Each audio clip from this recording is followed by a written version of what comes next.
Hey everyone, Rose here, and I made a painting.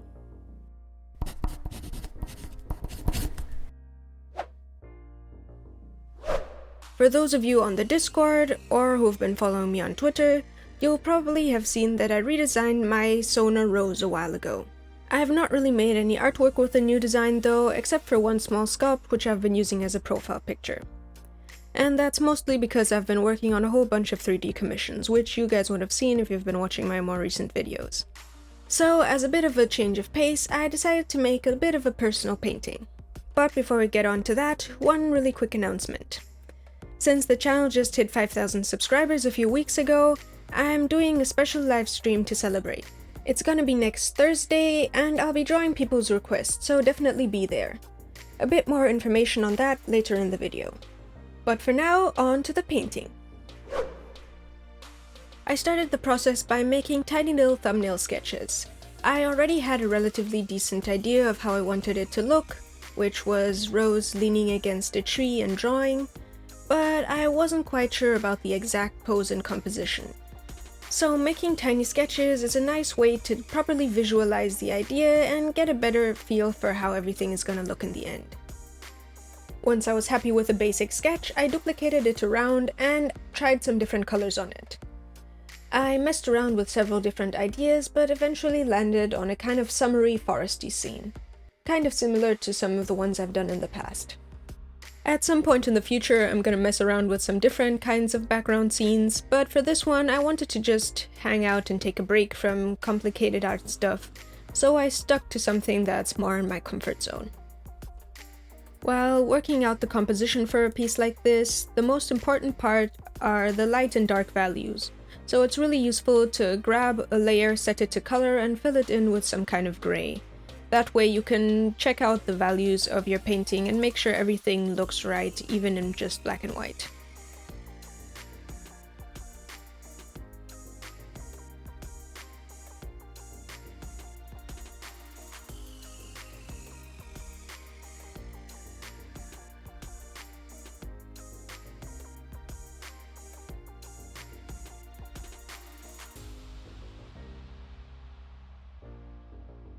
With the thumbnails done, I decided on the one I liked most, which in this case is the fourth one, and I scale it up to the size of the finished painting, and then I can go in and start adding more detail and properly painting out the whole image. I add another layer on top of the basic sketch to make a more refined sketch where I adjust all the proportions and make sure everything looks right. I was having a little bit of trouble sketching out the face from this angle, so I grabbed the 3D model I had made of her a while ago and dragged a screenshot of that into Krita to use as a sort of guide. I don't quite stick exactly to it because the proportions aren't quite what I want them to be and the facial expression needs to be a bit different, but having a 3D model as a rough guide is really practical, especially when you're struggling to figure out poses. Another thing that's really important for figuring out poses, as well as really any other part of the painting, is a whole bunch of reference images. You guys don't usually get to see them when I'm painting, but on my second screen I have a huge PureRef file with a bunch of different images that relate to whatever I'm painting or 3D modeling. For example, for this painting, I had a whole bunch of pictures of people drawing or writing as references for the pose. I had a whole bunch of plants and like bushes and gardens and landscapes as references for the background, and I had a couple of just other paintings by people that I use as inspiration for stuff like the composition and the way things are rendered. For example, I struggle a bit with plants, how to balance making them actually look like they're made up of leaves without drawing a whole bunch of individual leaves and making them super noisy. So taking a look at other artwork and seeing how other people do it can be really helpful for that. And speaking of rendering, with a basic sketch and all the colors in place, it's time to start refining the painting. Before I do that, I break up everything into 3 folders. There's the background folder, which is all the layers and all the stuff that's behind the character, so the tree and the various bushes and all that. There's the character herself, and then there's the foreground folder, which has all those bushes and bits of grass and stuff like that that are gonna be in front of the character. Having the piece separated into different parts like this means I can easily edit one without having to affect everything else. For example, I can use the transform tools on the character without moving the background and foreground as well, or I can erase bits of the foreground without having to painstakingly draw in the bits of the background it was covering, and other stuff like that. It doesn't work for every painting, but if it's possible, it's really useful. With everything organized and some additional multiply and overlay layers added and merged down to make the shadows, I can now refine everything and really go in detail and render. For rendering, I pretty much use the same process I always do. I grab a brush that has pressure sensitivity set to opacity, as well as the color picker with the control key, and then I just go around picking colors and moving them around or blending them together, slowly and carefully refining all the shapes and adding in all the details that I want. Usually, this part of the process is actually the least important part of the painting in my opinion, because at this point you already have the basic composition and colors and everything down, and it's just about adding in all the small details. If you take a look at the top right corner, there's this tiny thumbnail view of the painting. And from here on out, it barely changes because really all the important parts of the painting are already done. I'd actually recommend, if you're working on a painting, to take a really zoomed out look at it before you start adding in all the small details. Because if it doesn't look good zoomed out that far, then even if you add a whole bunch of tiny details, it's not really gonna look great in the end. I'd also recommend looking at a very zoomed out view of the painting all throughout the process to make sure you aren't sort of breaking up or messing up the good composition you've made at the beginning. It's very easy to get super lost in all the small details and kind of forget about the overall big picture when painting. And it's important to take a step back every once in a while and make sure everything still looks good together. Speaking of small details, I was struggling quite a bit with the hand for quite a while. I had a whole bunch of reference pictures, as I mentioned earlier, of people writing and drawing, but none of them really had the hand pose quite the way I wanted it to. Luckily, I have hands. It's something I tend to forget a lot when gathering reference images, but you can always take your own pictures, especially when it's of stuff like poses. Especially with certain body parts, it can be relatively easy to just get in front of a mirror and quickly take a picture of whatever you need yourself. Or if you have like friends around and aren't too shy and awkward to ask like me, you can even ask them to take a picture of you. One thing I didn't need a reference for is this little sketch of a dragon I made her drawing. It's a bit quick and rough, but that's okay for what I need it for.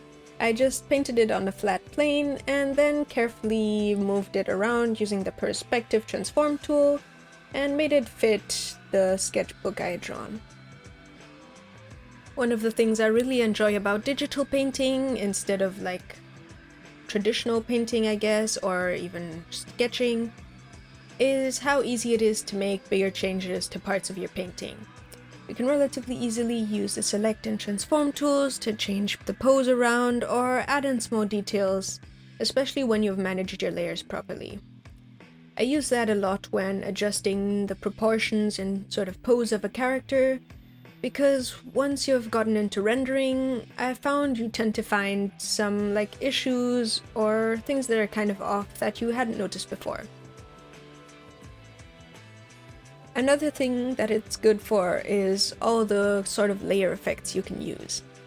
In this case, I had a bit of trouble shading the body with the stripes on, so I shaded it without the stripes and then added a multiply layer and just painted the stripes on that. That way they kept the shadows that I had painted, and I didn't have to manually go around finagling the shadows into the right place or sort of drawing around bits while they got in my way.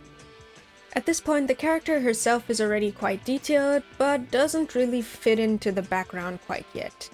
She's way more rendered out, and the colors don't fully match. For example, I used a reddish multiply layer for the shadows on her, which is usually quite nice, except in this case she's surrounded by a whole bunch of green, so it really doesn't make any sense for the shadows to be reddish. Generally, the shadows you get on a character or really any object are gonna be colored based on any light that's bouncing back to them, and in this case that would be more greenish. So later on I go in and add that more. I also go around refining the background a lot more, adding in sort of blades of grass all over the place with slightly textured brushes, and adding in shadows and highlights in between the leaves and bushes to make everything a bit more three-dimensional and textured. I also make sure I have grass and other small plants in front of the character, as well as proper dark shadows under her, so that it really looks like she's part of the scene and not just kind of pasted on top of it. One thing I mentioned earlier that I did with the thumbnails was use a color layer to check how the values look in black and white. And that's something that's not only useful while working on the thumbnail, but it's important to do throughout the whole process, just to make sure that your values and with that the basic composition hasn't been messed up throughout the process. So if you've noticed my screen flash to black and white throughout this time-lapse or some of my other videos, that's why. Anyway, back to the painting itself. At this point the character herself is super detailed as I mentioned earlier, and color-wise she now pretty much fits into the scene. But everything else isn't nearly as refined and detailed as her, so I have to work on that a bit more.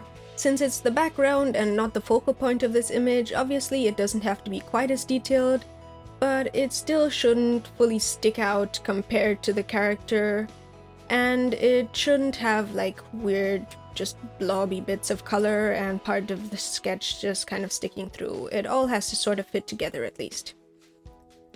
For that, I obviously don't just have to work on the background, I still have to do a bit of work on the character herself too, specifically adding a bit more texture and brushwork to her, since the grass around her and later the background are gonna have a bit more visible brushwork and a bit more texture to them. Anyway, back to the bushes.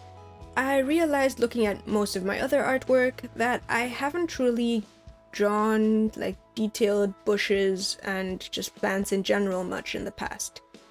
I've been making more paintings with like vegetation in the background recently, but I didn't really spend that much time on those, so I never got to the levels of detail like with this painting, where I had to do more than just use rough brush strokes to imply the texture of leaves.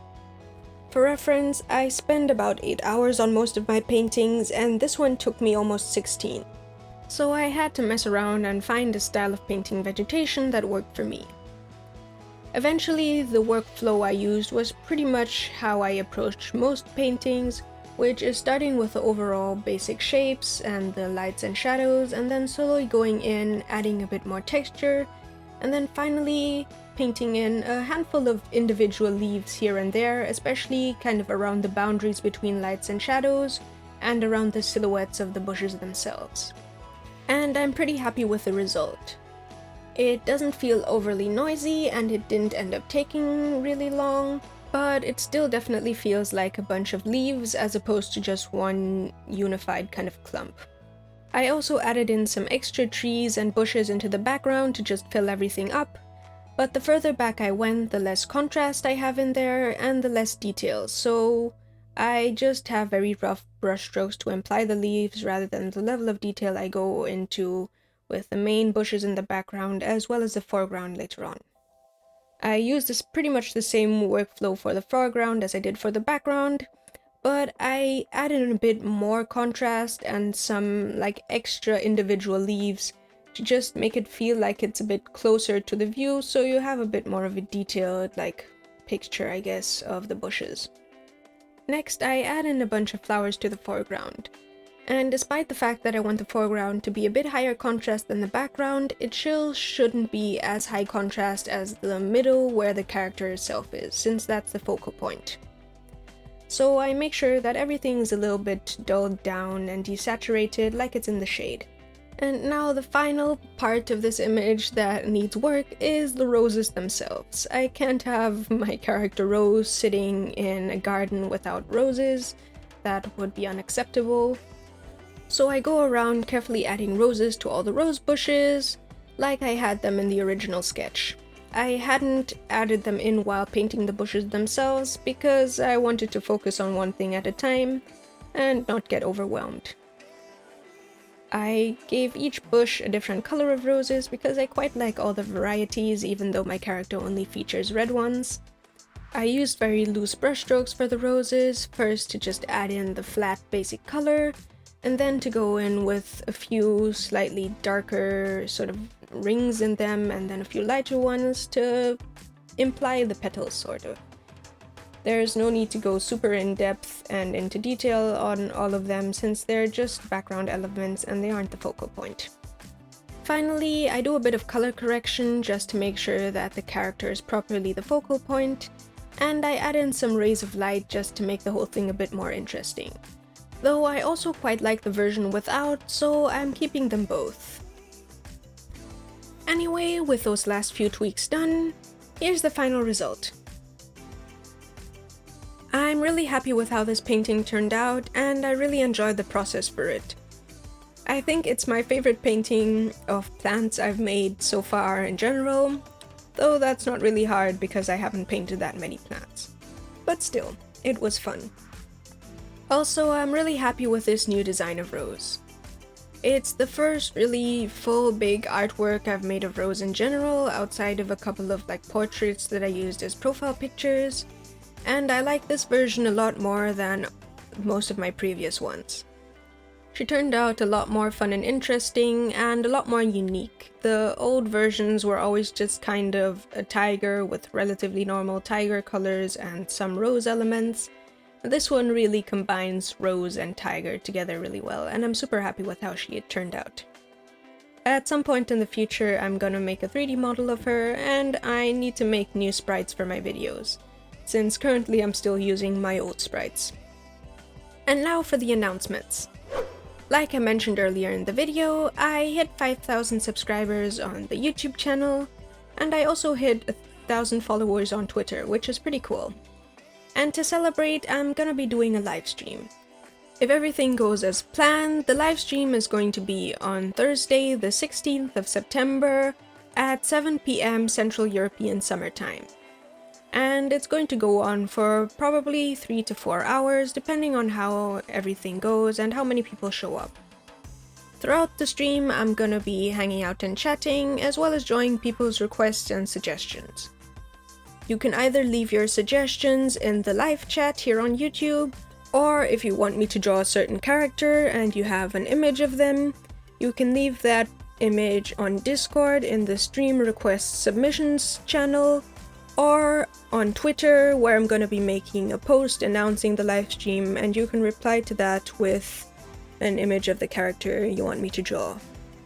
Just make sure to keep everything safe for work, so no nudity or anything like that.